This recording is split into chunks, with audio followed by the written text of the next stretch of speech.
dia menggunakan eh, jadi pengenalan itu pakai pegang tanda pengenal itu, kemudian eh, memperkenalkan diri. Tapi proses pembelajarannya itu waktu PPL, jadi dua video yang berbeda dalam waktunya. Nah, itu kan sebenarnya itu agak kasarnya itu penipuan gitu, penipuan. Nah, itu waktu itu saya ketemu. Jadi kok ini angle-nya beda antara video ketika di-cut itu kok ketika transisinya itu nggak cocok gitu. Maksudnya itu, Pak. Nah, biasanya seperti itu diminta diminta untuk take kembali. Kalau nggak ada nilai. Nah, itu Hmm. yang paling biasanya yang terlalu kasusnya itu terlalu mayor gitu. Udah harapannya ya Bagusnya Bapak Ibu yang minor-minor aja gitu. Kurang dokumen bagusnya Pak kita ditambah. ngambil video ulang aja ya kemarin di UKIN itu ya. Ya sangat tergantung rekomendasi dari penilai, kan beda-beda kan. Jadi Bapak Ibu kan sudah di-plotting ke masing-masing penilai kan. Udah Pak, cuman kemarin kan disuruh boleh make video yang Bisa, PPS bisa pakai video dia nggak bagus gitu. yang sudah. Itu masalahnya anak-anak di sekolah juga udah masuk ujian, Pak, ujian akhir semester. Sibuk membuat pohon Natal lagi, Pak. Udah ujian, Pak. Udah nggak boleh Kemarin kata saja kepala sekolah. habis ujian langsung saya ajak tag video, Pak. Iya. Anak-anak itu. Karena gini, praktek pembelajaran dan modul pada PPL itu kan dikoreksi lagi sama dosen. Di dikomentari sama dosen. Berarti kan ada tindak lanjutnya gitu. Tapi ya beda-beda lah Bapak Ibu nanti pokoknya saya hanya mengingatkan sambil cek HP-nya siapa tahu ada info, ada permintaan data dari dosen. Ya syukur-syukur kalau nggak ada gitulah. Syukur kalau nggak ada. Berarti Pak yang menilai itu guru pamong dan dosen kita masing-masing, Pak. Ya. Beda, Bu, bukan. Yang menilai UKIN. Bukan, Bu.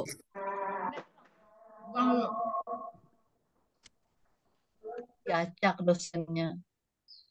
Dosennya di rolling, kalau nggak salah sih. Untuk UKIN gitu ya, Bapak Iya, Ibu? Pak. Iya. Untuk Oh, UKIN. ya untuk UKIN itu ngacak. Itu diacak oleh pusat. Jadi Bapak Ibu ketemu sama dosen siapa ya terimalah apa adanya gitu. Iya, Misalnya tadi masih dosen kita di saya SD. menilai Bu Cornelia. Bu Cornelia udah ada belum nih Bu Cornelia? Nah, itu kan bukan di kelasnya saya gitu. Ibu Cornelia Sinaga, Pak ya. Saya lupa. Kenapa dengan Bu Cornelia, Pak? Saya lupa nama belakangnya. Cornelia. Siap-siap ditelepon Bu Cornelia. Cornelia Sinaga. Cornelia Nina kayaknya tuh. Sinaga. Cornelia Ronda. Saya bukan Cornelia, Bu Intilai. Pokoknya intinya poin saya itu gini, Bapak Ibu kalau diminta, Bunda. Bapak Ibu kalau dihubungi dosen, monggo itu langsung ditindaklanjuti gitu aja gitu. Ya benar Pak. Saya baru Kalau Bapak Ibu dihubungi. nggak ngerespon ya secara terpaksa dinilai apa adanya. Bagaimana Pak kalau memang satu dosen itu berapa mahasiswa, oke, Pak? kan? Lalu Ya. berkas memang tidak ada dicari-cari, memang tidak ada lagi. Lalu kita membuat gimana lagi berkas supaya ada itu? Pasti dicari lah. Ya kalau nggak ada ya berarti dosennya menilai sesuai kondisi real toh. Ya, itulah maksudnya Pak. Artinya tidak ada ini lagi kita mau cari kemana lagi, mau buat gimana lagi kenapa ini kan? Untuk satu dosen itu minimal berapa orang, Pak, untuk mahasiswa yang dinilai? Satu dosen itu 20. Satu dosen 20 orang ya, Pak? 20 4 hari kerja. Pak William, boleh izin bertanya? Nopo, monggo Bu. Bapak, untuk nilai UKIN itu apakah terlihat di LMS UKIN sama seperti ketika kita loka ataupun modul? Wah, saya nggak tahu Bu, karena saya bukan admin. Oh, begitu. Nah, Ya. jadi Terima saya kasih, nggak Pak. bisa masuk ke dashboardnya mahasiswa. Mungkin tuh pengumumannya nanti sama-sama waktu UP kayaknya. Kalau kita nggak lulus UKIN berarti hanya lulus UP, berarti kalau nggak lulus UP berarti hanya lulus UKIN gitu. Ada aja keterangannya. Oh, di LMS ya. Iya. Nanti kelihatan aja nilai kita di sana, tapi bukan sekarang kayaknya. Hampir pas Iya. sama UP Sekarang nanti. belum, masih dalam proses penilaian. Jadi Sama di belum. RPL itu kan, Bu. Nah, ya seperti itu dia. Jadi Siap itu Bu, nampak nilainya. Jadi kita ini masih terombang-ambing lah, tidur belum bisa nyenyak karena nilai UKIN kan tidak langsung keluar gitu. Iya. ya boleh tidur tapi jangan nyenyak supaya kalau Iya. diganggu segera gitu ya. Itu lihat Aduh, Pak. abjadnya, kemungkinan yang abjad A itu yang sudah siap hari ini. Enggak Yang apa. Y itu, M itu, Meriete itu hari terakhir tuh. Jangan kayak gitu. Tergantung Pak. Mana tahu adik dia. Tergantung dosennya kita, dosen masing-masing loh. Siapa tahu lihat nama Bu Mary lalu nggak berani mereka telepon. Astaga, Tuhan. Iya, Mary sama Bu Ayu itu. Tergantung foto profil itu. Nggak mungkin lah. Apalagi Ya, kalau pokoknya ketemu Pak kalau Umbu.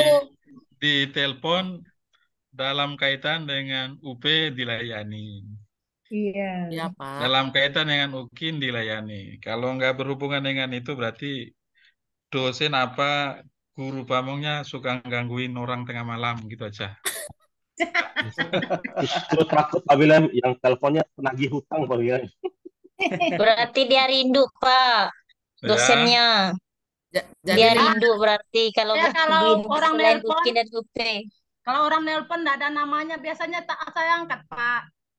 Bagaimana ini? Saya nggak tahu, kalau biasanya saya tuh tak WA dulu, ini saya mau telepon. Biasanya Mohon saya diterima. biasanya saya nggak angkat, Pak, kalau nggak kenal, Pak. Kejam sekali dirimu. Takut penipuannya Kak Yud. Itu Iya, iya. kenalan Emang sering itu. Ayo, sudah 15 dah. 5 hari ke depan tidur jangan terlalu nyenyak ya. Alarm harus bunyi terus. Sudah dari PPG, Bu, nggak nyenyak, Bu. Ah, masih YouTube.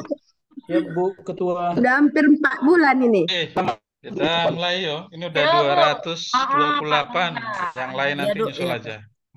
227, 28 sama Bapak. Nah ya, ini udah 26, satu udah keluar lagi kayaknya. Jaringannya itu Pak. Oke, apakah ada pimpinan grup di sini? Ya silakan. Ada Bu Yete, Bu Yete. Bu Mary itu Pak, Bu Mary. Ya Bu Mary. Apa lagi? Doa. Oh iya. Wah, aku lagi baik Bapak, terima kasih atas waktunya. Sudah berkenan hadir. Mungkin kami tahu Bapak itu juga sibuk, tapi Bapak menyempatkan untuk menyampaikan bedah kisi-kisi kepada kami. Selanjutnya kami percayakan kepada Bapak Anne Malagia untuk memimpin doa, Pak. Waduh. Silakan, Pak. Waduh, tadi disuruh Bu Yeti yang memimpin doa kok. Saya cuma memandu. Lain, aduh. Oke. Saya cuma memandu itunya saja. Oh, Pak Anne-nya memandu. sudah jangan Oke. tolak. Baik, mari kita berdoa. Nama Bapa, Putra, dan Roh Kudus. Amin. Amin. Ya Tuhan Allah Bapa kami yang bertata dalam kerajaan surga, pada kesempatan sore hari ini, kami kembali mengucap syukur kepadamu, di mana Engkau telah menolong kami hingga kami dapat berkumpul kembali, walaupun melalui Zoom bersama dengan teman-teman dan dosen kami. Tuhan hadirlah di tengah-tengah kami, bukalah pikiran dan hati kami, sehingga apa yang kami bicarakan pada sore hari ini dapat membantu kami terlebih-lebih dalam menghadapi ujian terakhir yaitu UP di masa yang akan datang. Ini doa kami yang singkat ini Tuhan, hanya kami aturkan melalui Putra Yesus Kristus Tuhan dan pengantara kami. Amin. Amin. Terima Bapa, Putra, dan Roh Kudus. Amin. Terima kasih Pak Gea. Terima kasih. Sebelum materi disampaikan oleh Bapak, mohon Bapak Ibu tidak usah ditegur lagi berkaitan dengan suara kita ya. Tolong di-mute semua supaya apa yang disampaikan oleh Bapak dosen kita bisa dengar dan tidak ada teriak-teriak karena kita semua sudah tua ya Bapak Ibu. Terima kasih. Selanjutnya kami serahkan kepada Bapak William untuk menyampaikan materi berkaitan dengan kisi-kisi untuk kami semua, untuk modal bekal untuk kami persiapkan UP. Kepada Bapak kami persilakan Pak. Ya, terima kasih Bu Mary, Bapak Ibu, selamat sore, salam ketemu lagi, berkat dalam untuk semua. Oke, untuk Sore, Bang. untuk hari ini kalau nggak salah modul terakhir adalah sejarah gereja ya. Jadi sejarah gereja yang paling akhir dan ya harapannya itu akan membantu Bapak Ibu untuk persiapan UP. Jadi saya akan bersama Bapak Ibu coba melihat kira-kira nanti dalam UP apa saja yang bakal akan ditanyakan ke Bapak Ibu. Jadi sifatnya itu saya mengingatkan kembali apa yang Bapak Ibu sudah pelajari, sudah baca. Ya, semoga modul sejarah gereja udah dibaca semua gitu ya. Itu sebagai bekal untuk ke UP gitu ya. Nah, untuk persiapan UP Bapak Ibu, kemarin apakah sudah tryout ya? Belum Pak, belum. Belum, Pak. Ya, belum Pak. Belum. Mungkin setelah ini, Pak. Oke, setelah ini harapannya itu bisa. Karena yang tryout itu yang kami buat itu sebagai antisipasi apa saja yang akan ditanyakan nanti pada saat UP. Nah, untuk tuntutan kisi-kisi Bapak Ibu, kalau di modul sejarah gereja hanya saya ingatkan kembali, kalau di sejarah gereja itu kan sebenarnya itu ada 4 bagian besar ya, dari gereja zaman para rasul, kemudian di Gregorius Agung, abad pertengahan, dan gereja Indonesia. Nah, untuk sejarah gereja berdasarkan kisi-kisi, Bapak Ibu itu dibatasi pada KB1, KB2, KB4. Jadi yang tidak dibicarakan itu adalah abad pertengahan. Jadi gereja abad pertengahan itu tidak dibahas nanti dalam atau tidak diuji nanti dalam UP gitu. Ya syukur udah bisa, ada yang kurang gitulah ya, kurang-kurang gitu. Nah, sehingga yang banyak dieksplorasi adalah di bagian gereja awal, dan ini cukup banyak persentasenya. Gereja awal itu cukup banyak dibicarakan dibandingkan dengan gereja pada zaman Gregorius dan gereja Indonesia. Itu banyak dibicarakan. Nah, kira-kira apa saja yang dari ketiga hal ini yang penting untuk Bapak Ibu pelajari ya, diingat ketika nanti masuk pada UP. Nah, setiap bagian ini coba kita lihat kembali ya, 3 hal ini, dan paling tidak itu seperti ini ya. Itu.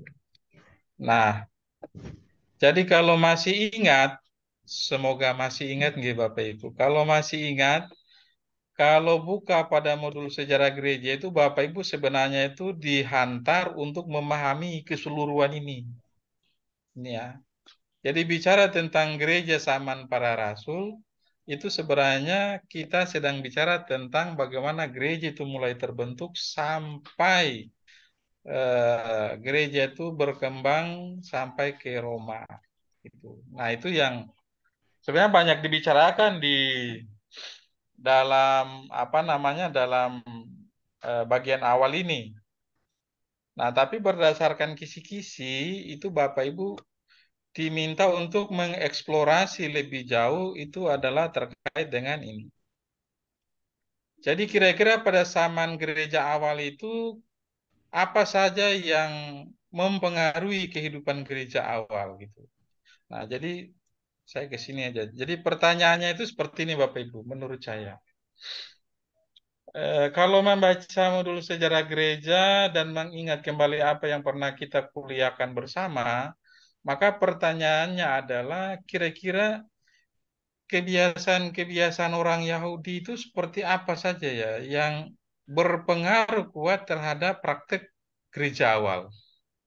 Itu yang perlu diantisipasi ketika membaca atau mempelajari modul terkait dengan gereja awal.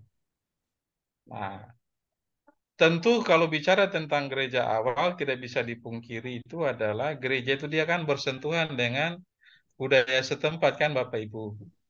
Nah, budaya setempat yang saya maksudkan ini kebiasaan-kebiasaan hidup orang Yahudi itu kayak apa yang mempengaruhi gereja awal.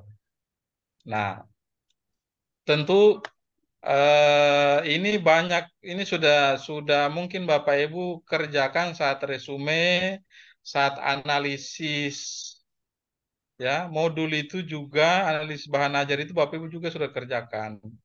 Nah, jadi konteks pemikiran kita itu di sini. Nah, kira-kira barangkali menurut Bapak Ibu apa saja ya kebiasaan-kebiasaan yang berpengaruh kuat terhadap gereja awal gitu. Gereja awal. Nah, itu yang kita harus petakan gitu.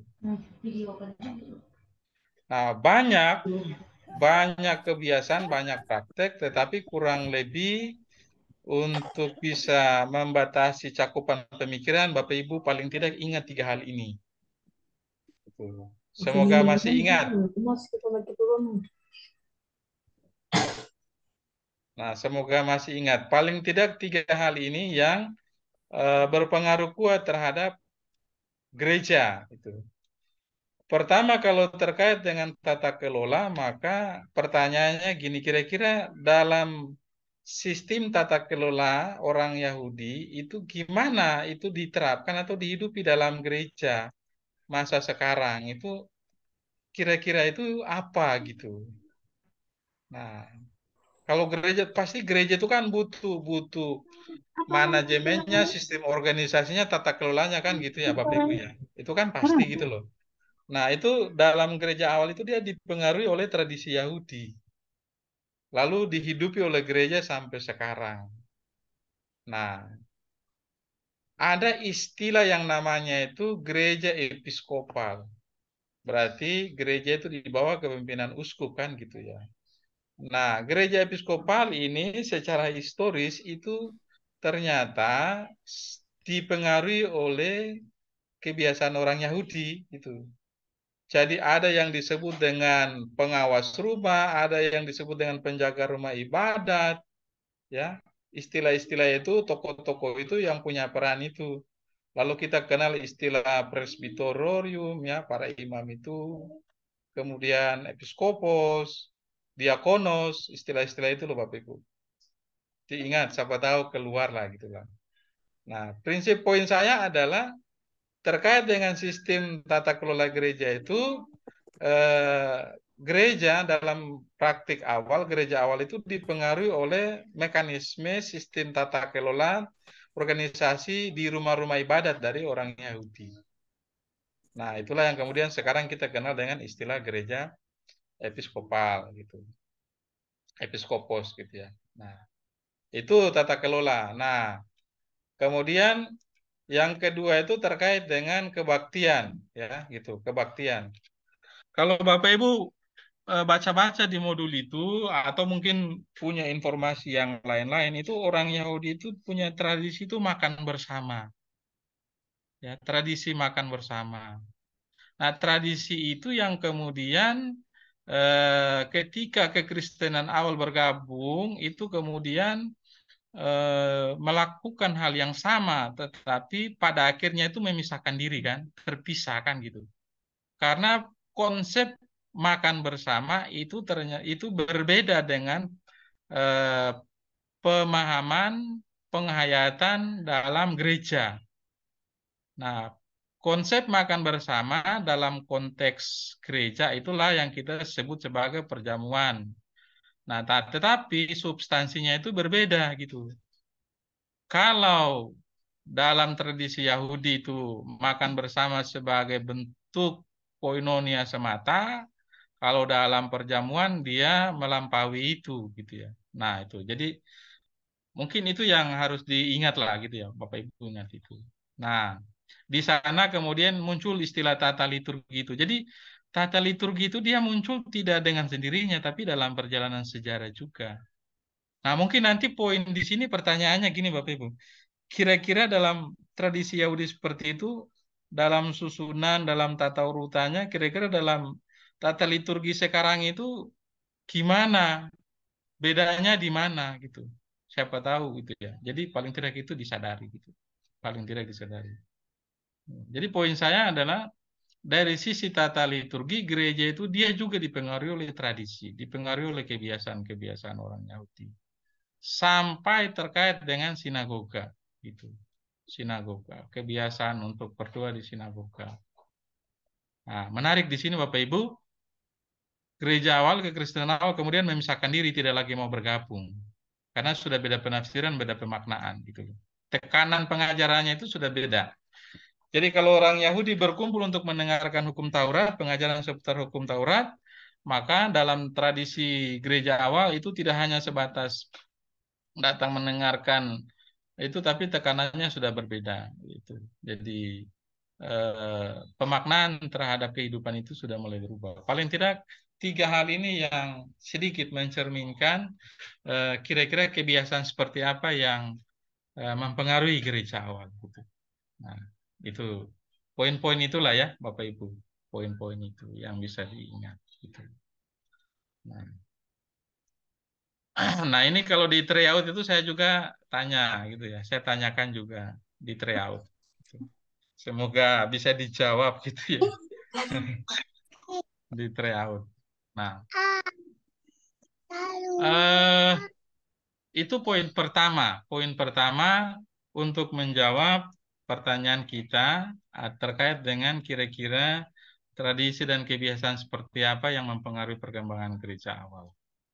Nah, yang kedua adalah selain misi dan sebagainya itu, yang kedua adalah ini ya. Yang kedua adalah usaha-usaha yang dikembangkan oleh gereja untuk memperjuangkan eksistensinya. Usaha-usahanya itu apa saja. Nah, kira-kira menurut Bapak Ibu, gereja awal itu apa saja ya yang dibuat ya, yang dilakukan sehingga dia bisa eksis berhadapan dengan kuatnya pengaruh tradisi Yahudi itu loh.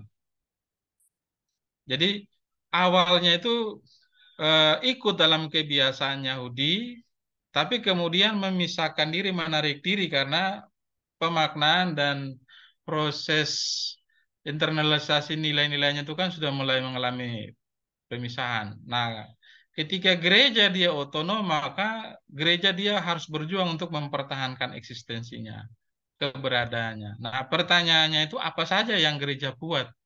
Menurut Bapak Ibu itu kira-kira apa saja yang gereja upayakan, siapa-siapa yang terlibat di dalamnya?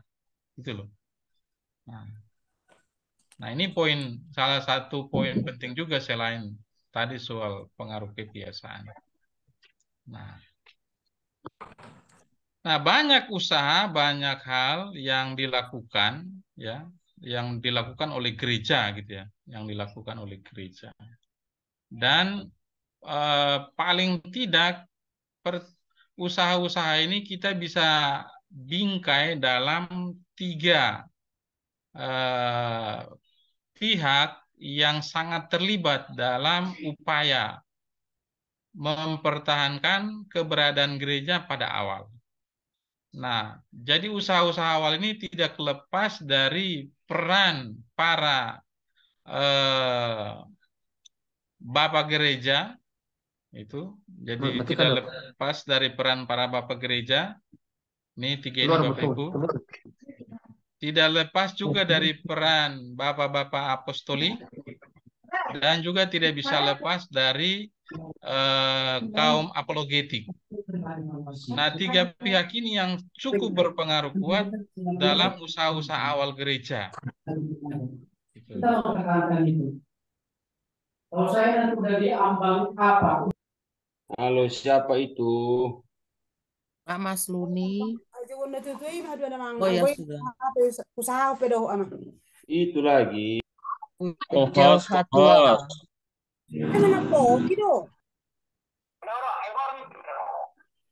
Waduh. Pak Agung Halo kerja Bu Pak Yete, Agung. Bu Yete, Bu Yete. Bukan Pak Siap, Bu, Agung. siap, Bu, siap, Bu, siap, Bu, siap, Bu. Siap, siap, Jangan sebentar. jangan off kamera lah situ kerja. Sudah yo. Silakan Oke, Pak, sudah. dilanjutkan Pak. Baik, baik. Aduh, lagi Oke, naik Bapak ini Ibu, siapa? saya ngelanjutin ya. Siap Pak, siap. Oke, nah, sampai di mana tadi lagi saya? Ya, jadi siapa-siapa saja yang terlibat gitu ya, siapa-siapa saja yang punya peran kuat gitu loh. Nah, Bapak Ibu ingat 3 hal ini. Para apologetik, Bapak Gereja, dan Bapak Apostolik.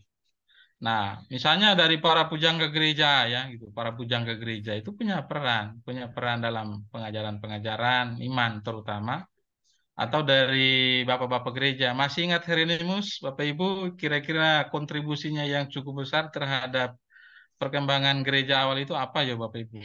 Santo Hieronymus. Menerjemahkan Ya. kitab suci. Ya. Suci.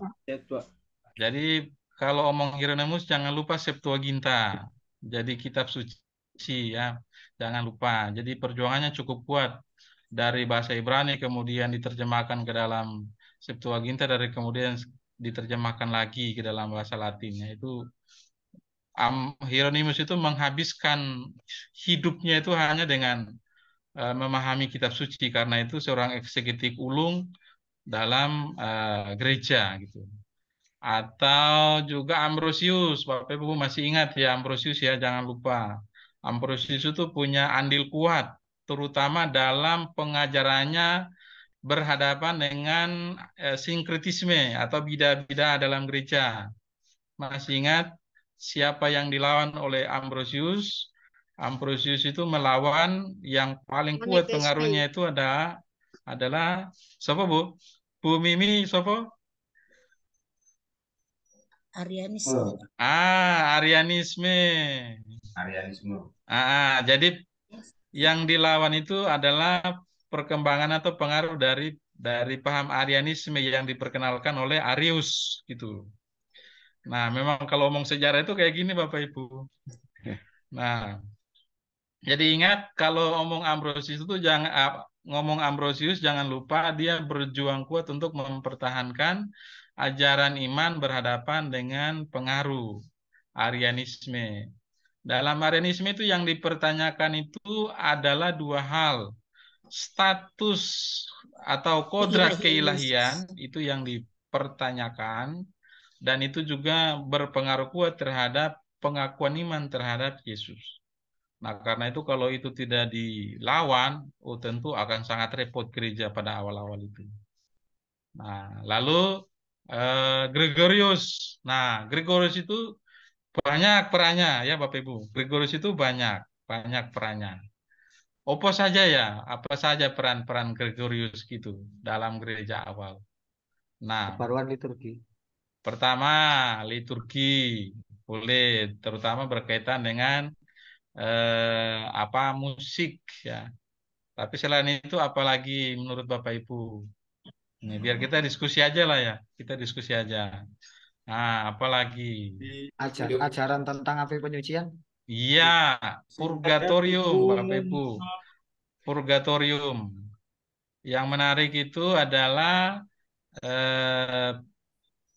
ajaran tentang purgatorium itu mempengaruhi kebiasaan gereja dalam perayaan-perayaan atau peringatan-peringatan arwah. Itu masih dipertahankan sampai sekarang gitu. Ya kan gitu ya. Apalagi yang masih sangat dominan dari Gregorius. Yang paling Bapak Ibu masih ingat istilah servus servorum Dei? Hidup membiara. Ya, hidup membiara. Hamba para hamba Allah itu Gregorius merumuskan kembali jati diri biarawan. Karena itu dia mendirikan banyak biarawan. Nah, karena itu sejarahnya itu kan panjang tuh, dia jadi pejabat gereja, berhenti menjadi biarawan sebagai respon terhadap tantenya yang keluar dari suster kan gitu. Lalu dia punya mimpi kira-kira jadi biarawan itu kayak gini. Nah, kurang lebih pokok-pokok pikiran itu yang punya pengaruh kuat pada awal terhadap kehidupan gereja gitu lah. Atau juga dari Agustinus. Agustinus. Bapak Ibu masih ingat Agustinus, Santo Agustinus?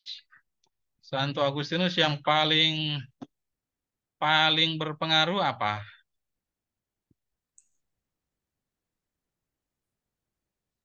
Nah, Santo Agustinus itu yang paling berpengaruh adalah dia berusaha untuk melawan kuatnya pengaruh Masianisme gitu. Itu satu aliran juga yang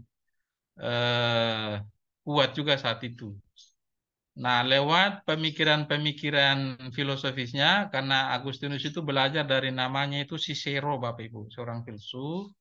Lalu Santo Agustinus belajar dari dia, kemudian buat pengajaran iman berdasarkan telaah kritis filosofis. Nah, itu Ambrosius. Nah, karena itu Ambrosius bicara banyak tentang kejahatan, kebaikan, gitu ya. Tentang roh, gitu loh. Maaf, Nah, Pak misalnya William. gini. Agustinus, Bapak. Ya, Agustinus atau Ambrosius, Pak William? Agustinus, Oh ya, Agustinus. Ya, terima Agustinus. kasih. Ya, diingatkan Agustinus.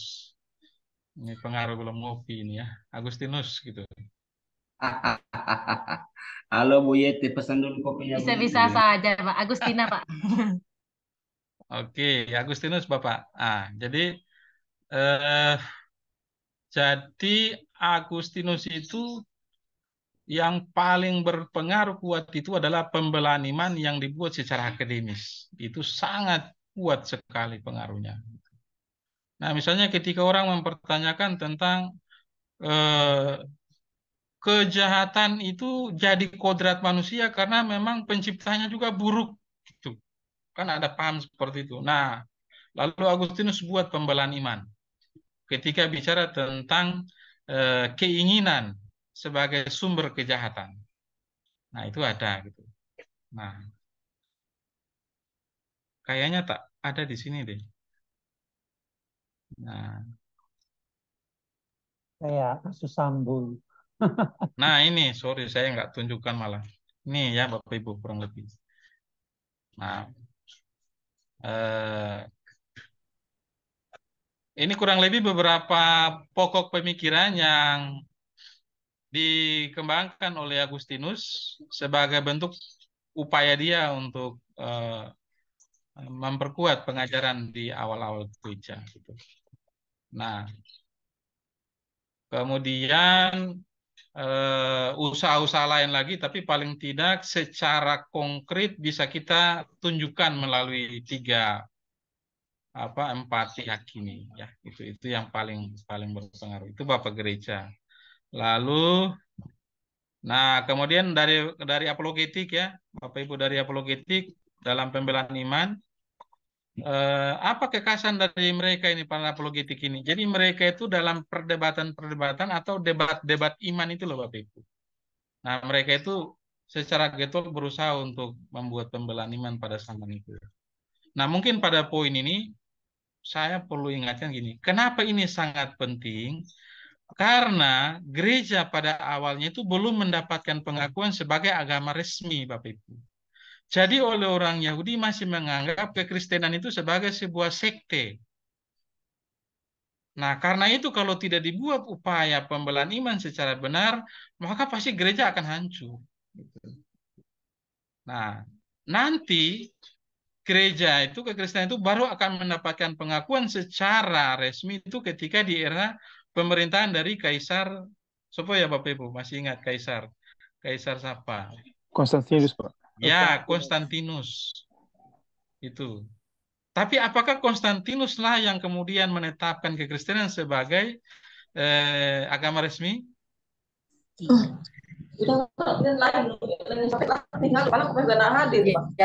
Iya. Kok lebih guring rasanya kuning. Oke. Nah, jadi pada zaman Konstantinus itu pengakuan terhadap kekristenan itu luar biasa. Nah, tetapi nanti secara resmi pengakuannya itu terhadap kekristenan sebagai sebuah agama resmi itu ketika pengganti Konstantinus yaitu Kaisar Theodorius ya gitu. Saya nggak lupa namanya, semoga benar itu. Nah, sedangkan kalau Konstantinus, Bapak Ibu, ingat kalau Konstantinus jangan lupa tentang kebijakan-kebijakannya yang menguntungkan gereja, terutama ketika menetapkan kekristenan itu sebagai ajaran resmi dalam kekaisarannya. Lalu muncul di sanalah istilah agama negara. Dan itu dimuat dalam maklumat, masih ingat maklumat Milano, Bapak Ibu. Dalam maklumat Milano itu poinnya kurang lebih ada dua, Bapak Ibu. Yang pertama, semua orang berhak menyelenggarakan ibadat sesuai dengan keyakinannya. Dan yang kedua, kekristenan secara resmi ditetapkan sebagai ajaran yang harus ditaati di era kekaisarannya. Konsekuensinya apa, Bapak Ibu? Positif negatif kan gitu. Menguntungkan dan juga kan gitu. Jadi negatifnya adalah semua orang yang meskipun tidak mau tapi wajib jadi taat terhadap ajaran kekristenan. Tapi keuntungannya apa, Bapak Ibu? Pengaruh kekristenan itu naik. Jadi sangat berpengaruh kuat di era itu. Nah, karena kekristenan mendapatkan pengakuan luar biasa, maka pada era Konstantinus lalu muncullah konsili-konsili. Kurang lebih gambarannya seperti itu, Bapak Ibu, supaya diingat. Nah, itu ya, jadi seperti ini. Jadi saya kembali ke sini, jangan lupa ya, terutama terhadap aliran-aliran ini. Nanti sebentar akan dijelaskan di aliran-aliran itu. Nah, ini Bapak Ibu. Jadi terutama para apologetik itu berusaha untuk mempertahankan kekristenan berhadapan dengan pengaruh paham-paham seperti ini. Paham-paham yang disebut dengan sinkretisme dalam kekristenan. Pengaruhnya kuat sekali ya. Nah, bayangkan Bapak Ibu kalau salah satu paham-paham semacam ini tidak dihadapi, ya gereja gimana mau berkembang? Itu. Ya, itu akan sangat sulit. Nah, kurang lebih seperti itu ya, Bapak Ibu. Nah, lalu kalau yang ini soal kekaisaran di era Kaisaran Romawi ya, itu masa-masa ini. Nanti ini Bapak Ibu bisa baca sendiri. Nah, tadi saya sudah singgung soal itu ya, Bapak Ibu. Soal Konstantinus ya. Soal Konstantinus tadi saya sudah singgung. Pertanyaannya gini. Sebenarnya pada masa Konstantinus itu kan kekristenan itu berkembang sangat luar biasa. Nah, lalu kebijakan politik seperti apa yang dibuat oleh Konstantinus sehingga berdampak kuat terhadap gereja? Nah, tadi yang saya sudah sampaikan itu, kebijakan yang paling menguntungkan bagi gereja adalah secara politis adalah ketika menetapkan kekristenan sebagai agama negara. Ajarannya itu dipatenkan sebagai ajaran resmi di era kekaisarannya. Nah, inilah yang kemudian menjadi secara politik itu mempengaruhi kehidupan gereja pada masa itu. Jadi gereja sangat kuat sekali di era-era itu. Nah, seperti itu. Nah, dan juga karena pengaruhnya sangat kuat, maka mendorong juga munculnya konsili-konsili ini sebagai respon terhadap ajaran-ajaran atau paham-paham yang berkembang, seperti yang tadi saya sebutkan di sini, Bapak Ibu. Ya. Nah, jadi merespon paham-paham ini, perkembangan yang pengaruh kuat terhadap gereja, maka gereja merespon lewat konsili. Nah, ini sekian konsili Bapak Ibu. Nah, sekarang jadi tantangan bagi kita untuk diingat adalah setiap konsili itu menghasilkan apa? Apa yang dihasilkan dari setiap konsili yang membedakan satu konsili dengan konsili lain. Kan gitu ya Bapak Ibu ya. Nah, nah. Kira-kira kalau konsili Nicea apa ya Bapak Ibu ya? Ayolah kita diskusi aja. Kira-kira konsili Nicea apa Bapak Ibu? Perdebatannya itu berhadapan berhubungan dengan Yesus problem adalah anak Tritunggal. Allah, Pak. Ya. Keilahian Allah. Anak Allah. Iya. Itu konsili Nicea. Oke, jadi respon terhadap problem ya, jadi perdebatan dogmatis seputar Tritunggal ya, Bapak Ibu, Tritunggal. Nah, hasilnya apa di konsili Nicea Bapak Ibu? Hasil dari konsili Nicea itu apa? Syahadat Syahadat panjang. Ya, syahadat Konstantinus gitu ya. Nah, jadi rumusan konsep Tritunggal itu sebenarnya secara singkat, padat, dan jelas itu ada dalam syahadat. Dan itu hasil dari konsili Nicea untuk merespon perdebatan terkait dengan pertanyaan Tritunggal gitu. Nah, apa bedanya dengan konsili Nicea II? Ini ada konsili Nicea, ada konsili Nicea II gitu. Kira-kira bedanya di mana? Kalau konsili Nicea satu lah, itu menghasilkan pengakuan iman. Konsili Nicea II apa Bapak Ibu? Kira-kira menurut Bapak Ibu? Keberadaan patung atau sarana penyembahan. Ikonoklasme kayaknya. Ikonoklasme. Ikonoklasme, ya. Nah, kenapa itu penting dibahas? Karena ada tuduhan penyembahan berhala. Nah, lalu gereja bilang kalau patung, gambar, salib, dan sebagainya itu dipakai untuk kepentingan penghormatan, bukan penyembahan, maka diperbolehkan. Tapi kalau dipakai untuk kepentingan penyembahan, maka tidak bisa. Karena itu rosario bukan jimat. Gitu. Nah, jadi itu respon gereja terhadap tuduhan itu. Nah, ikonoklasme ya. Bapak Ibu ingatlah ikonoklasme, ikon gitulah, ikon. Nah, kalau nggak salah itu saya sudah, nah ini Bapak Ibu bisa dilihat. Beda-beda dari setiap konsili. Itu. Kalau Konstantinopel, konsili Konstantinopel, ya itu, ada 1, 2, 3. Kalau 381 Konstantinopel itu kemudian masih sebenarnya kelanjutan dari perdebatan tentang Tritunggal. Jadi karena setelah ditetapkan ajaran ini, itu masih ada perdebatan lanjutan. Perdebatan lanjutan terhadap hasil dari konsili. Itu dipertanyakan oleh, aduh namanya saya lupa ya Bapak Ibu. Nanti saya ingat baru saya sampaikan. Jadi masih ada kelanjutan.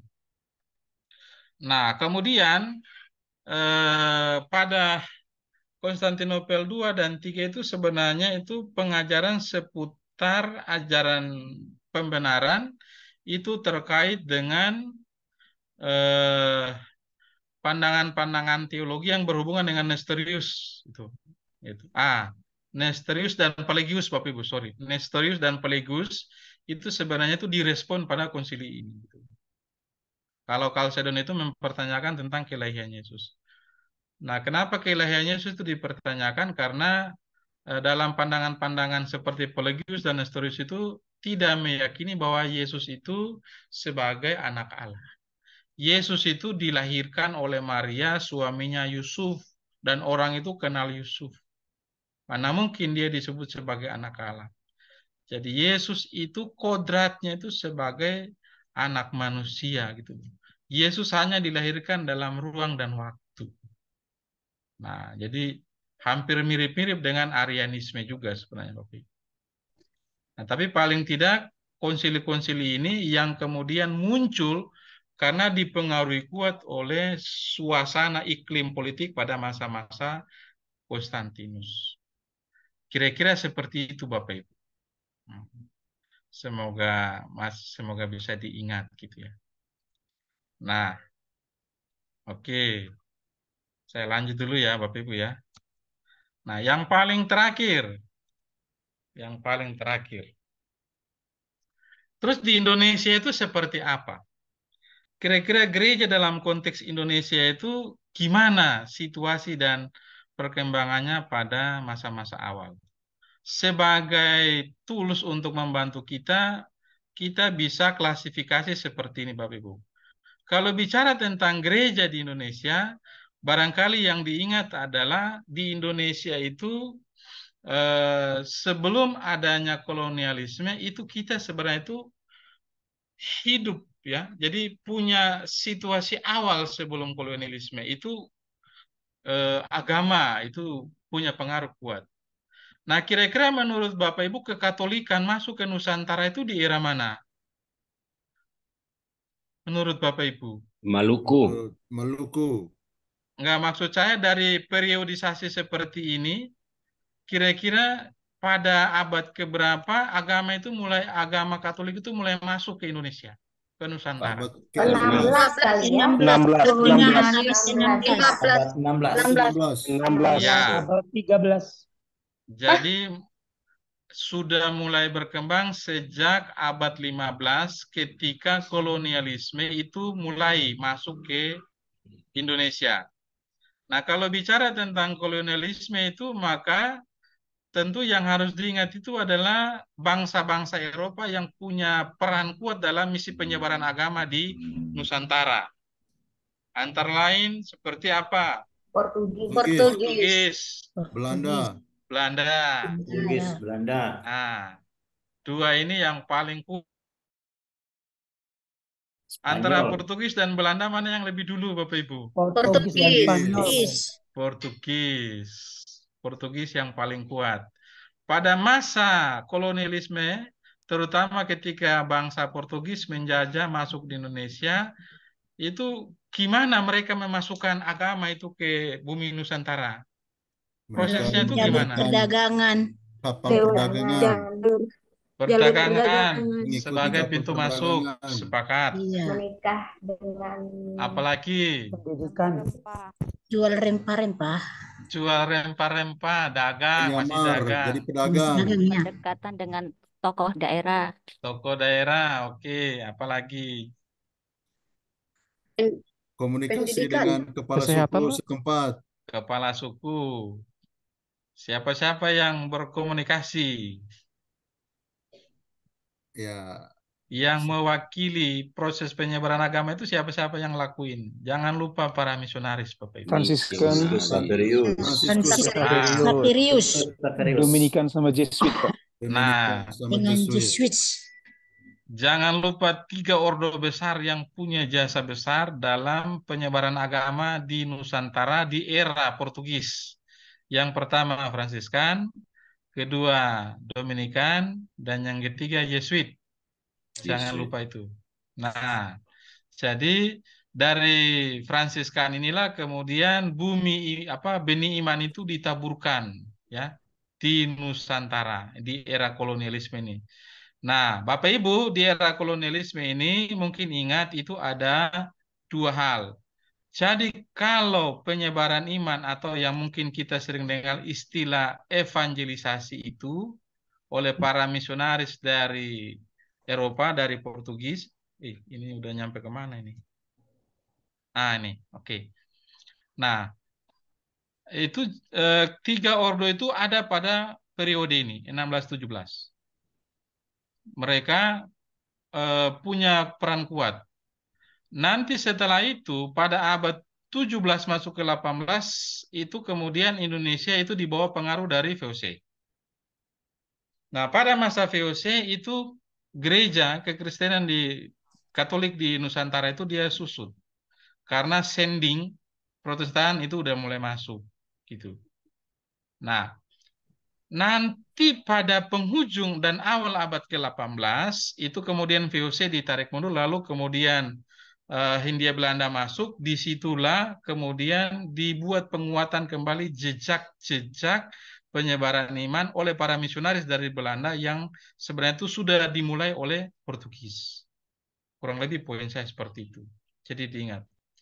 Nah, dari Belanda inilah kemudian dia menjejaki kembali jejak-jejak itu. Tapi di era kolonialisme ini yang paling menentukan penyebaran iman itu adalah pada masa-masa awal ini dan dari ketiga ordo ini yang kemudian dibuat pemetaan seperti ini. Nah, ini saya lewat saja. Nah, seperti ini. Nah, jadi kalau kita buat penyebarannya secara periodik, maka kurang lebih sejak tahun sejak tahun 1512 ketika masuknya Portugis, maka benih iman itu mulai ditanamkan. Dan ini yang punya jasa besar itu adalah Fransiskan. Gitu, Fransiskan. Nah, kita kenal Franciscus Xaverius itu di sana. Dari sana kemudian proses penyebaran iman itu berkembang secara terus-menerus. Itu. Nah, di sini tahun 1534 itu ada baptisan pertama di sana terjadi. Lalu 1545 Fransiskan masuk mulai kembali ke sana. Nah, dari sana itu kemudian dibuat pembagian penyebaran agama seperti ini. Kurang lebih kalau saya gambarkan seperti ini Bapak Ibu. Dari tiga ordo ini, maka kurang lebih untuk wilayah Flores dan sekitarnya, ya, untuk wilayah Flores dan sekitarnya itu ada Solor, Sika, Maumere, Larantuka, Odonara, Lembata, ya, itu kebanyakan dilayani oleh Dominikan, itu oleh Dominikan. Yang kemudian nanti setelah perkembangannya itu nanti dari Dominikan itu serahkan ke SVD. Karena itu sangat logis kenapa di NTT itu banyak imam SVD sebelum imam-imam projo. Kan gitu ya Bapak Ibu? Betul Pak. Nah, jadi, betul Pak. Gitu. Nah, jadi di wilayah NTT. Sedangkan di wilayah Sulawesi, kalau saya keliru Bapak Ibu nanti bisa konfirmasi. Seperti di wilayah Sulawesi Utara, Sulawesi Selatan itu banyak imam-imam Yesuit. Itu. Imam-imam Yesuit banyak. Kalau Sumatera, Kalimantan, ya, itu kebanyakan Fransiskan yang kemudian diserahkan ke Karmel. Kapusin. Nah, itu. Makanya sangat wajar kenapa di Kalimantan, di Sumatera banyak Kapusin. Ya gitu ya Bapak Ibu ya. Gitu ya. Sedangkan nanti di Jawa itu banyak itu adalah pelayanan dari imam-imam Yesuit. Nah, jadi tiga ordo ini tanpa disadari Bapak Ibu, itu kemudian menghasilkan peta penyebaran iman di Nusantara yang dilakukan sejak abad 15 oleh para misionaris dari Portugis ketika misi penyebaran iman di Nusantara. Nah, itu dibuat. Nah, apa saja yang mereka buat Bapak Ibu bisa kita rinci lagi ya, itu. Nah, ini VOC bisa kita rinci lagi seperti ini. Nah, ya tidak harus ingat nomor-nomor telepon ini ya. Tahun-tahun ini kadang syukur kalau ada yang bisa ingat tahun-tahunnya gitu. Kalau tidak, paling tidak seperti ini ya. Progresnya kira-kira seperti apa dari 1904 sampai pembentukan keuskupan-keuskupan itu kemudian berpengaruh kuat pada awal-awal itu ya. Nah, jadi poin saya di era kolonialisme itu Bapak Ibu kita bisa melihat bahwa memang peran dari para misionaris itu sangat kuat. Jadi kolonialisme itu memang pada satu sisi menyakitkan karena menimbulkan penderitaan. Tetapi kita perlu sadari bahwa pintu masuk agama ke Nusantara itu lewat kolonialisme juga. Jadi selain perdagangan yang kita tadi sebutkan, tapi juga melalui lewat misi lewat kolonialisme. Nah, itu kemudian berkembang secara terus-menerus, Nah, ini sedikit informasi soal pembentukan keuskupan-keuskupan, gitu ya. Lalu kemudian ini soal tadi sudah distribusi wilayah. Nah,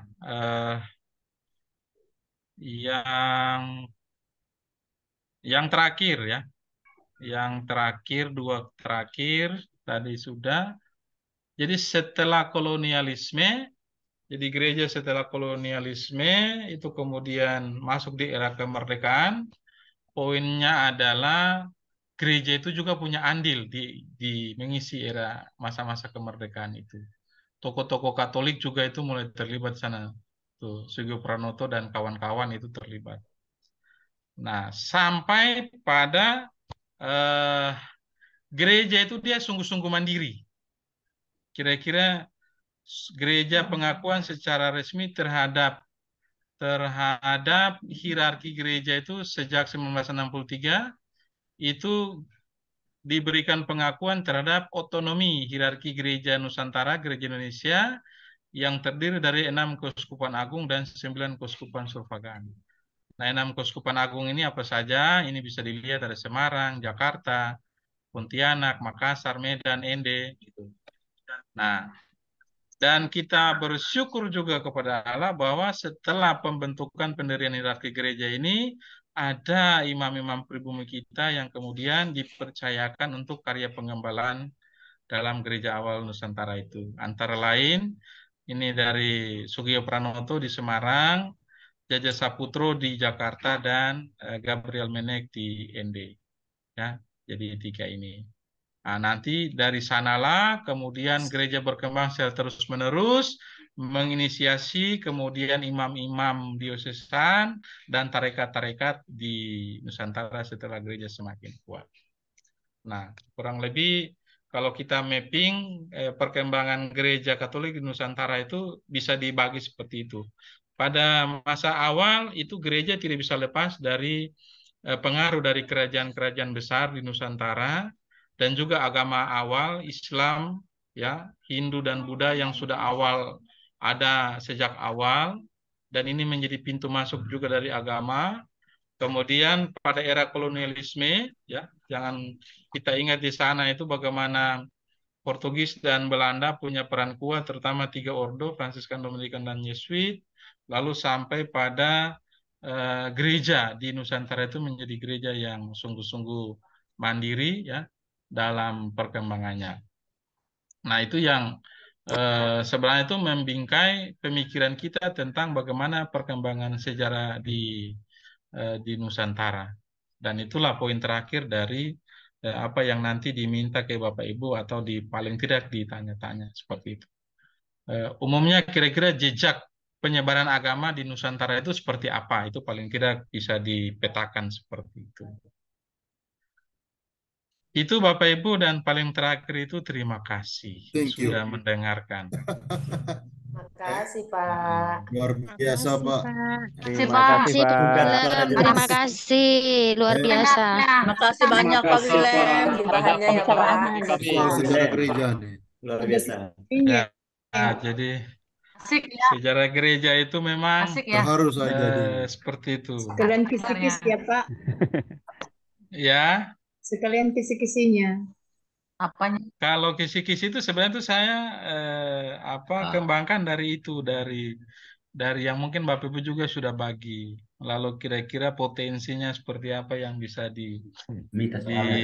disiapkan. Karena itu tadi beberapa pertanyaan saya coba ajukan di bagian-bagian tertentu untuk Bapak Ibu bisa pakai sebagai acuan. Nanti saya coba kirim materi ini kalau dibutuhkan. Oh iya iya. Sangat diperlukan Pak. Dibutuhkan Pak Tolong Willem. dikirim Pak, Untuk tolong saat ini, dikirim Pak. Pak Willem. Terima kasih banyak.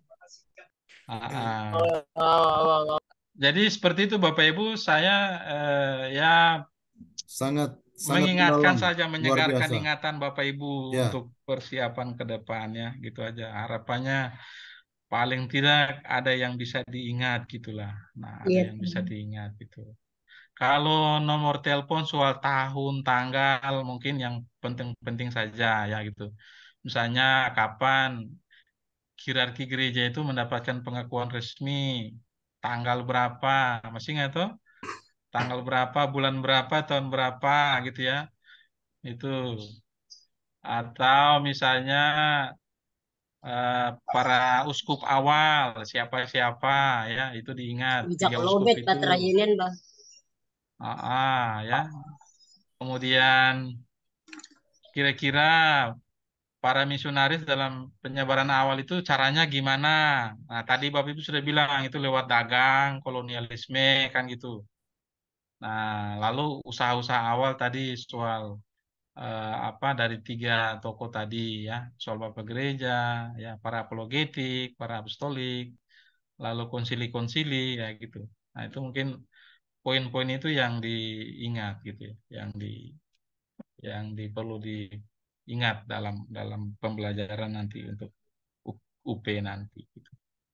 Ya, sebenarnya tidak anu sih tidak terlalu sulit ya saya kira itu. Yang penting kita ingat saja pengelompokannya. Mungkin ya sekedar saya bagi tips saja gitu ya. Eh, jadi mau tidak mau itu perlu kita kelompokkan seperti ini Bapak Ibu. Jadi mau tidak mau kita harus kelompokkan supaya bisa mapping tentang tuntutan di sejarah atau di modul itu kayak apa, saya kira sama ya. Barangkali kalau kita lihat isinya seperti ini, aduh, kenapa dia pindah-pindah ini? Nah ini, jadi kira-kira pada taman awal ini batasannya sampai di mana? Ini juga seperti apa? Ini juga seperti apa ya?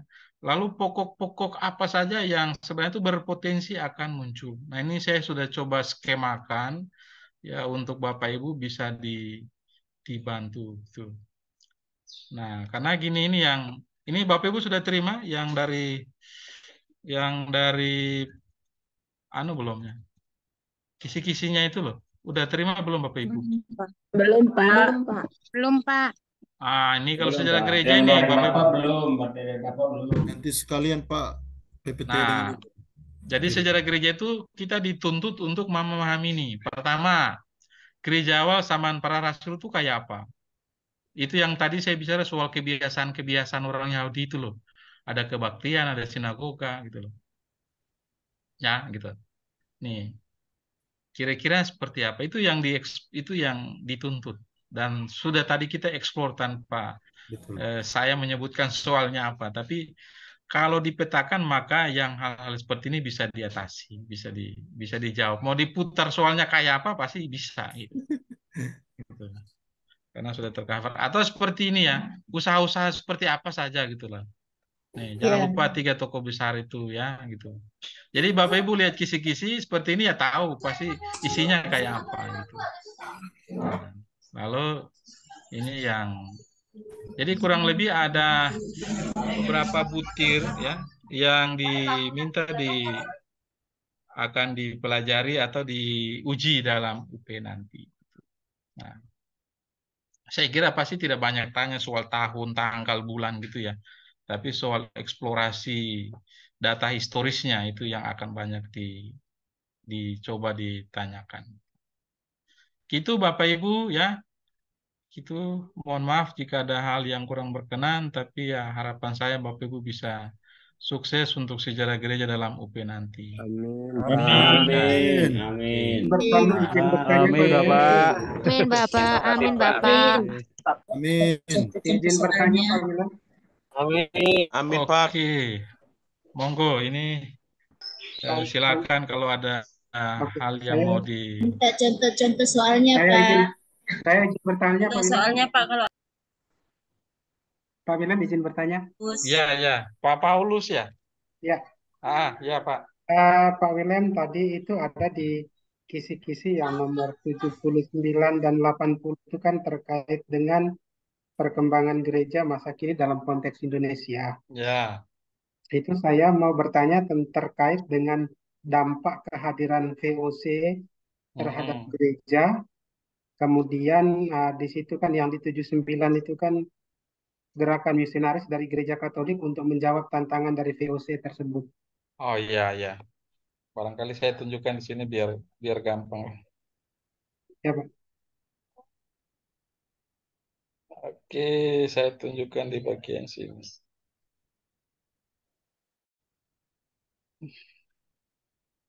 Yang 79 ya, Pak.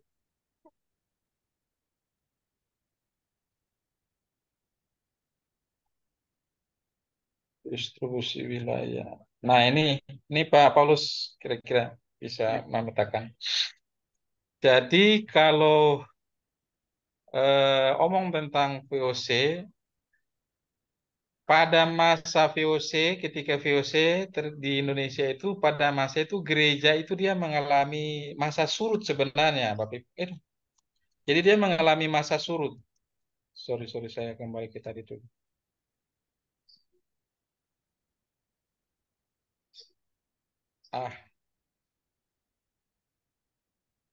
Ini. Nah, jadi kalau masa awal pada abad 15 ketika Portugis masuk, di situ karena dalam kolonialisme itu terjadi penguasaan penaklukan wilayah dan disertai dengan penyebaran agama, dan Portugis sangat kuat, maka agama sangat kuat juga di Nusantara, terutama kekatolikan. Tetapi ketika pada masa-masa VOC, itu yang terjadi di sana itu adalah kongsi dagangnya Belanda, VOC. Nah, apa yang terjadi? Yang terjadi itu jadi pembatasan terjadi pada agama-agama. Banyak misionaris banyak misionaris ditangkap seperti Pater Adegius DR. Kemudian itu ditangkap, dibunuh, diasingkan itu. Kemudian seluruh benteng Portugis itu diambil alih. Karena konsentrasi VOC itu bukan agama. Fokus dari VOC adalah meraup sekuat-kuatnya, sebanyak-banyaknya itu keuntungan dagang. Gitu. Nah, pada masa VOC, kekatolikan dia turun, tetapi yang kuat itu adalah Protestan. Karena pada masa itu ketika VOC masuk ke Indonesia, yang ikut bersama dengan VOC itu adalah para pendeta yang ikut dalam misi sending. Nah, sehingga pada masa itu Protestan menjadi sangat kuat. Gitu. Kekatolikan dia menyusut. Gitu. Nah, nanti setelah VOC dipukul mundur, terutama ketika pemerintah Belanda itu kembali menguasai, baru kemudian para imam misionaris yang dari Belanda itu kemudian mulai lagi membuat reevangelisasi terhadap jejak yang dibuat oleh para misionaris dari Portugis. Jadi poinnya adalah pada masa VOC itu sending masuk, ya, lalu konsentrasi itu bukan pada agama tapi pada dagang. Dan pada masa sending inilah Protestan itu menjadi kuat masuk ke Nusantara. Sehingga antara evangelisasi dan sending itu dua hal yang berjalan pada era kolonial. Nah, nanti setelah itu The Enders pukul mundur, baru kemudian para misionaris dari Belanda masuk, lalu menguasai dan menghidupi kembali jejak-jejak itu. Nah, itu poin. Jadi kalau VOC itu mungkin perlu diingat seperti itu. Nah, kemudian terkait dengan tadi mana itu ya? Yang 80 ya, Pak Paulus ya? Iya, yang 80. 80. Nah, ini ya. Oke. Nah, jadi seperti itu ya. Jadi gerakan misionarisnya itu untuk menjawab tantangan VOC itu ketika terjadi itu ketika VOC itu mengalami kekuatannya itu surut, lalu kemudian pemerintah kolonial Belanda masuk, itu diboncengi oleh para misionaris dari Belanda. Itu sudah mulai masuk lagi. Jadi kurang lebih sekitar abad-abad 17-18 itu misionaris Belanda itu mulai masuk gitu. Nah, itu misionaris 17 18. Jadi mereka itu mulai masuk lalu menguatkan kembali, terutama kalau Belanda itu terutama paling banyaknya itu di Maluku, Bapak Ibu. Nah, jadi ketika Belanda masuk, lalu wilayah penaklukan atau wilayah penyebaran agama itu diarahkan pada wilayah timur. Karena itu seperti di Kei dan Tanimbar di Provinsi Maluku itu hampir 100% itu Katolik. Karena itu wilayah yang belum terjamah pada masa itu. Lalu Matthias Neyens dan kawan-kawannya itu masuk ke sana, itu Belanda. Lalu penyebaran agamanya itu terjadi di sana. Jadi cara mereka mengimbangi itu adalah kekuasaan politik lewat pemerintahan itu diimbangi dengan proses penyebaran agama. Dan itu sebenarnya strategi itu juga yang dibuat oleh Portugis gitu. Nah, itu sebenarnya dibuat juga. Nah, itu sama juga ketika pada abad 19 ini, ketika Belanda itu ya, usaha-usaha gereja yang menyebar ke berbagai suku itu paling nampak itu karena gini, dulu itu kalau mau berlayar ke daerah lain itu kan mau tidak mau itu kan lewat laut, nggak mungkin sekali nyampe kan gitu. Belum tantangan alam dan sebagainya. Jadi ketika para misionaris dalam pelayaran tiba pada satu wilayah, misalnya tiba di wilayah tertentu, maka mereka punya waktu cukup lama berdiam di situ, menduduki wilayah itu. Nah, pada masa-masa itulah mereka memperkenalkan agama kepada penduduk lokal. Jadi kondisi alam, geografis Nusantara itu juga ikut mempengaruhi penyebaran agama. Jadi strategi itu yang dibuat oleh para misionaris. Karena itu tidak heran para misionaris itu banyak menetap di suku-suku di Indonesia, di wilayah-wilayah Indonesia. Kemudian yang dibuat itu adalah pengajaran. Dan cara untuk agama itu bisa masuk dengan sangat cepat di sana itu adalah lewat pendidikan, Bapak Ibu.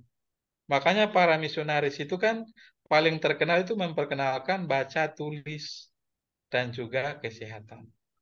Nah, jadi kalau ditarik sampai sekarang, kemudian muncullah sekolah-sekolah swasta Katolik yang banyak dirintis oleh para misionaris. Itu strategi untuk memenangkan proses penyebaran agama di Nusantara pada masa itu. Selain mereka terlibat dalam budaya lokal masing-masing. Kurang lebih kalau dieksplorasi itu seperti itu ya. Jadi pintu masuknya itu agama ke Nusantara itu lewat perdagangan, tapi pintu masuk misionaris ke penduduk lokal itu lewat kunjungan, kehadiran, hidup bersama, pengajaran, baca tulis itu, pengobatan, itu sebagai pintu masuk supaya agama itu bisa diterima oleh penduduk Nusantara, penduduk lokal, suku-suku.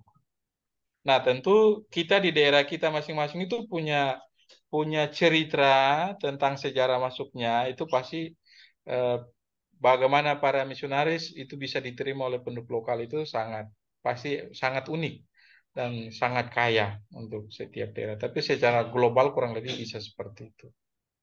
Gitu nggih Pak Ulus, Pak Siap, Paulus. siap. Terima kasih Pak penjelasannya. Ya.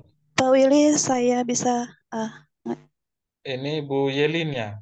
betul sekali Pak Willy. Oke.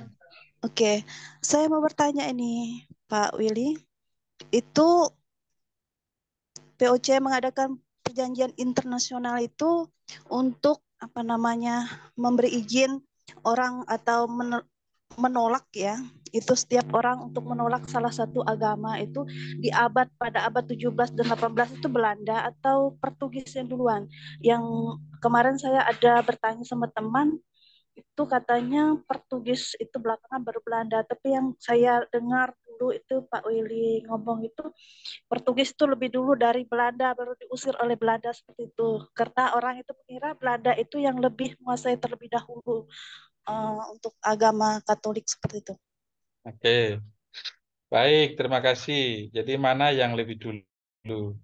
Pada sebenarnya itu sudah embrionya itu sudah mulai dari abad ini, abad 14 gitu ya. Jadi embrionya sudah mulai pada akhir abad 14 dan awal abad 15 itu yang masuk pertama kali itu adalah sebenarnya Portugis. Sebenarnya sebelum Portugis itu Spanyol sebenarnya. Tetapi Spanyol sebentar kemudian Portugis kuat dan mengakar lalu menguasai banyak wilayah dengan membangun benteng-benteng di daerah-daerah jajahannya. Nah, Portugis masuk. Jadi Portugis masuk pertama kali di Nusantara, di Indonesia, dengan tujuannya itu adalah perebutan wilayah dan dagang lewat pintu Malaka itu, Bapak Ibu. Nah, Tetapi pada masa itu ketika Portugis ketika masuk itu Franciscus Xaverius itu kemudian diizinkan untuk ikut dalam proses kedatangan bangsa Portugis itu. Lalu itu diizinkan, lalu kemudian ketika tiba itu kemudian izin dengan penyebaran agama.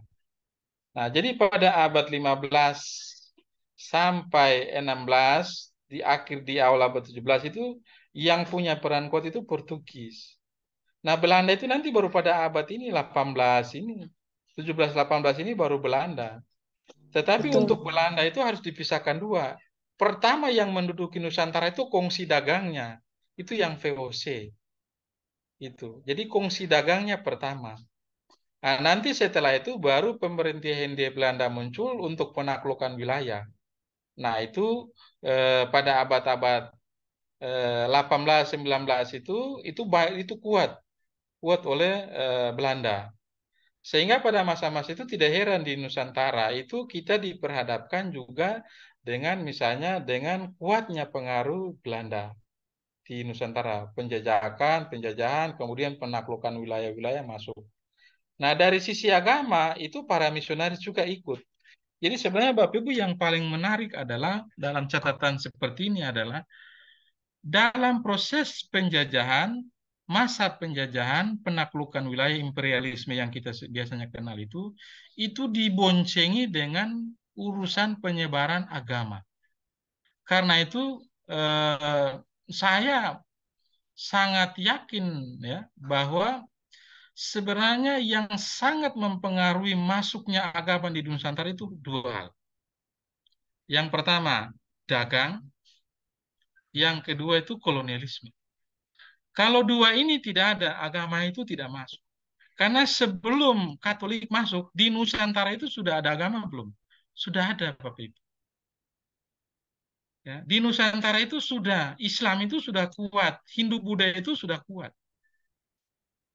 Nah, kemudian karena para misionaris lihat seperti ini, loh ada agama di Nusantara loh, berarti Katolik bisa masuk juga. Nah, sehingga ketika Portugis masuk, itu kemudian agama bonceng. Gitu. Jadi dengan adanya agama-agama yang lain di Nusantara, ada pintu masuknya ke Katolikan di Nusantara, adanya kepentingan dagang di Nusantara, itu pintu masuknya agama dan kolonialisme. Itu yang sangat punya potensi kuat, secara historis itu mempengaruhi penyebaran agama di Nusantara. Nah, kurang lebih seperti itu. Jadi kalau singkatnya, mana yang lebih dulu? Portugis yang lebih dulu. Bukan Belanda. Nah, nanti kalau punya data yang kira-kira seperti itu. Gitu. Karena ini kemarin tuh masuk di dalam UP, Pak Willy. Saya nggak tahu kalau sekarang nanti. Maksudnya? Kemarin masuk? Saya nggak tahu malah. Kemarin masuk.